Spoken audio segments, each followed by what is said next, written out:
I will never see them again. I will never talk to them again. I'm blocking, I'm deleting, and I'm going away forever. Now, this all sounds well and good, right? This is what you should be doing when you're dealing with a toxic person like a narcissist. But let's just face it. For most of us, when we're at this point in the relationship, saying these things or even thinking these things causes an overwhelming wave of anxiety, and it makes our stomachs do a little flip. So why are we afraid to do what we know we need to do? And where does all this fear come from? Let's talk about extremist thinking.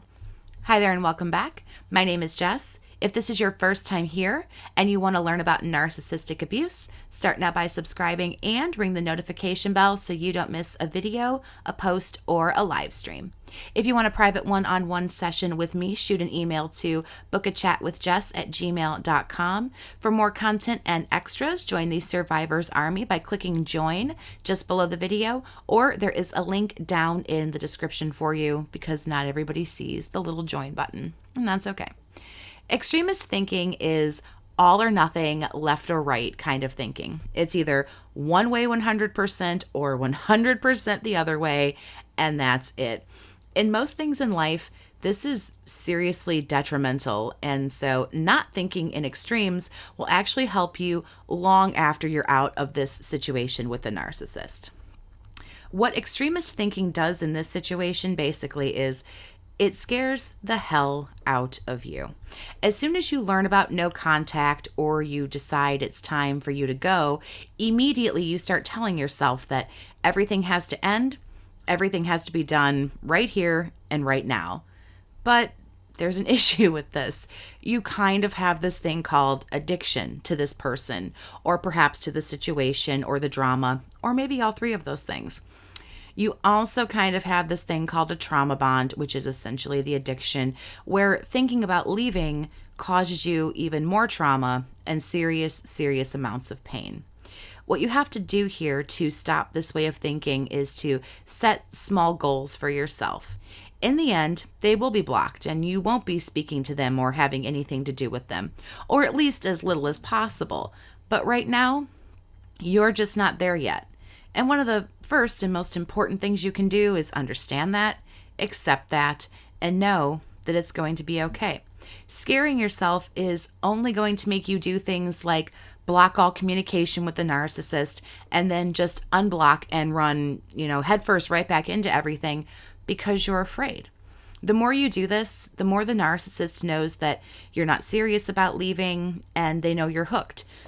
Going no contact and getting away from them completely is usually done in more of a gradual way.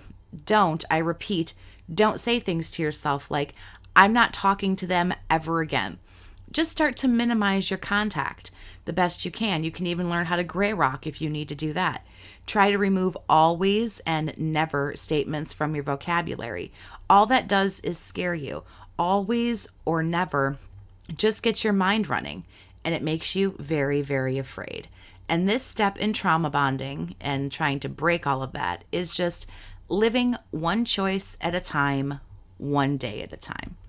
If you make the choice to go no contact with a narcissist, start slow and choose a date to finally be done. Again, gray rock might help you here.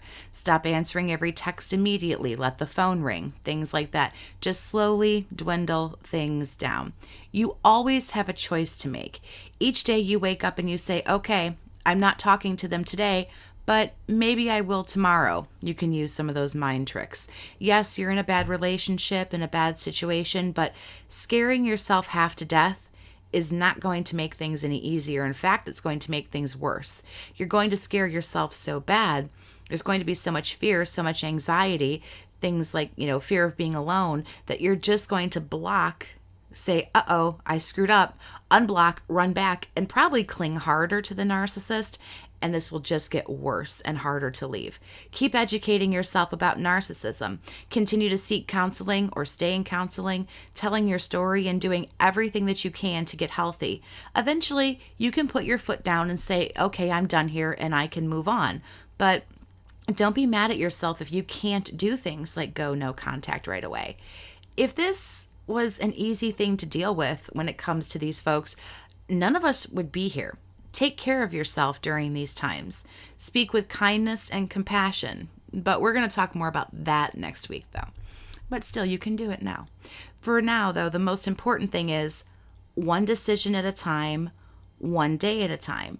When the phone rings, when you see them in person, when you get a text message, that's your decision. That's your choice, how you handle it. One decision at a time, one day at a time. That's honestly all any of us can do. 100% one way or 100% the other way, left, right, up, down. There's nothing for that. It's not good to do that. This is all you can do. Don't say you'll never talk to them again. Who knows? You might come through recovery and be fine talking to them. If I had to talk to the narcissist right now who hurt me, I could. It wouldn't bother me to, dare I say, be pleasant to that man. It really wouldn't. I have forgiven him. I understand his issues, and I know that he really sucks, and I don't, and that's okay. You might never want to, and that's also okay. But all we can do today is worry about today. Have as little contact as you can. You're trying to break a really serious addiction. You're trying to do something that, again, if it wasn't really, really difficult, none of us would be here right now. Really understand that contact with these kind of individuals makes things worse. The situation gets worse the longer you stay with people like narcissists. Know that in reality, which we talked about last week, all of this actually has to be behind you with this person, and the relationship has to be put to bed completely, or as complete as you can make it if you can't completely go no contact. All of this has to be said and done, and your trauma bonds need to be broken, and the addiction needs to be broken before you can really start working on yourself, your self-esteem, your boundaries, and things like that. There's hard work that's required there as well. This is just the first part. Grieving and trauma bonding and stuff like that, that's just the aftermath of the relationship, and dealing with that and getting over the addiction to them and learning how to go no contact. Or if you can't go no contact, learning how to deal with them in a very minimalist kind of way and learning how to break that addiction and understanding, how these people behave and what they do and things like that. Really, in trauma bonding, you really haven't even started to work on self-esteem or boundaries or finding a passion or, dare I say, going back out in the world and maybe finding somebody else to be with. There's still all that to do. So there's still a lot of hard work that is required on yourself. This is just the aftermath of the shitty relationship. So don't stress yourself out here and put too much pressure on yourself to go faster, go faster, go faster. There's still plenty more to do, so just calm down and relax. This doesn't happen overnight. Don't put too much pressure. Don't stress yourself out. Again, kindness, compassion. We all make mistakes. What's really important here, after you try to separate fantasy and reality, is just don't unnecessarily scare yourself. There's no reason to. Take things as they happen. Don't make any hasty decisions that might end up setting you back. Things rarely ever happen all one way or all the other way in life anyway. And as you come through this, you're going to learn that extremist thinking doesn't get you anywhere.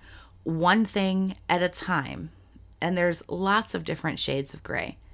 It's never all one way or all the other way. And you're just going to have to learn how to square with that too. So I promise it'll help you feel better.